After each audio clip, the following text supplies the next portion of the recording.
देखिए 2017 में जब जीएसटी की व्यवस्था अपने देश में लागू की गई थी, तो यह निश्चित तौर पर एक नई व्यवस्था थी।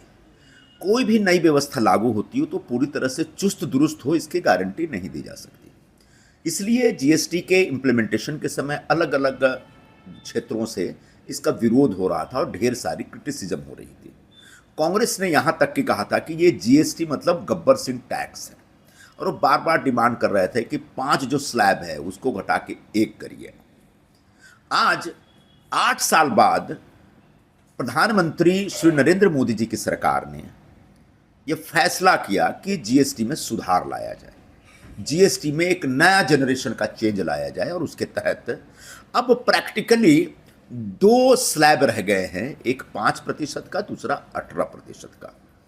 बाकी जो 40% का है वो शराब के लिए, मतलब बियर के लिए और सिगरेट के लिए, या बहुत महंगी गाड़ियों के लिए, महंगी कारों के लिए है। तो मुझे लगता है कि ये एक बहुत अच्छी व्यवस्था है, लेकिन बावजूद इसके कांग्रेस जो बार बार डिमांड करती थी कि जीएसटी की व्यवस्था में सुधार होना चाहिए, अब इस सुधार का कांग्रेस वाले विरोध कर रहे हैं। कर्नाटक की सरकार, जहां कांग्रेस की सरकार है, वो लोग विरोध कर रहे हैं, और भी अपोजिशन के लोग विरोध कर रहे हैं। और कई लोग तो ये कह रहे हैं कि हमने कहा इसलिए हुआ, लेकिन सुधार करने में 8 बरस लग गए। अब गब्बर सिंह को मारने में ठाकुर बलवंत सिंह को कई बरस लग गए थे, उनको अपने पूरे परिवार को की शहादत देनी पड़ी थी। यहां बगैर किसी शहादत के सिर्फ 8 साल में इस गब्बर सिंह टैक्स को मारा गया है, और एक अच्छा जन सामान्य को लाभ देने वाला एक टैक्स रिजीम तैयार किया गया। मुझे लगता है इसका स्वागत करना चाहिए। कांग्रेस को अपने दोगलेपन और दोहरेपन से बाज आना चाहिए।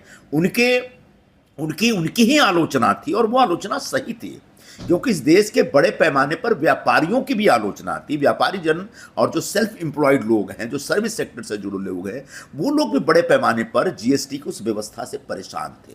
तो उनकी परेशानियों को दूर करने के लिए हमारे प्रधानमंत्री ने लाल किले से 15 अगस्त के दिन घोषणा की थी कि दिवाली पर एक बहुत बड़ा तोहफा देंगे, और दिवाली से पहले ही हमारे वित्त मंत्री महोदया ने जीएसटी में सुधार कर एक नया रिजिम लागू किया। मुझे लगता है यह एक बहुत अच्छी व्यवस्था, और इस व्यवस्था से आने वाले दिनों में देश के व्यापारी वर्ग, छोटे और मंझले वर्ग के जो व्यापारी वर्ग हैं, उनको राहत मिलेगी, और जो एक सामान्य तौर पर जो काम धंधे में लोग लगे हुए हैं, ऐसे सभी लोगों को, जो सेल्फ एम्प्लॉयड लोग, उनको भी फायदा होगा।